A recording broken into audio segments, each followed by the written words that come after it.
The man who carved a mountain for his wife. It was 1960. High in the hills of rural India, a man struggled to carry his wife down a rugged mountain path. She was bleeding, barely conscious. "Hold on, my love," he whispered. "We're almost there. Just a little longer."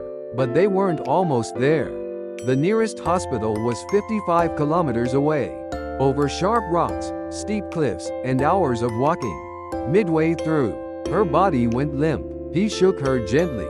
"No, no, please wake up." She didn't respond. She never would again. His wife died that day. Not because of illness alone, but because the road was too long, too broken, and too cruel. Dashrath Manjhi buried her, and with her, he buried his tears, his despair, and every ounce of weakness. The next morning, he picked up a hammer, a chisel, and a small shovel. And he walked toward the mountain that had taken his wife. He didn't scream. He didn't beg. He carved, one strike at a time, one stone at a time. Villagers laughed at first. They called him mad. How can one man move a mountain? But Dashrath wasn't trying to move it. He was trying to cut through it. He worked under the blazing sun. He worked through monsoons. He worked for 22 years. Day by day, he chipped away at the rocky heart of that mountain.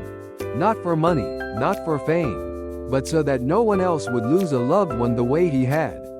When he finally stopped, there was a road 110 meters long, 9 meters high, and 8 meters wide.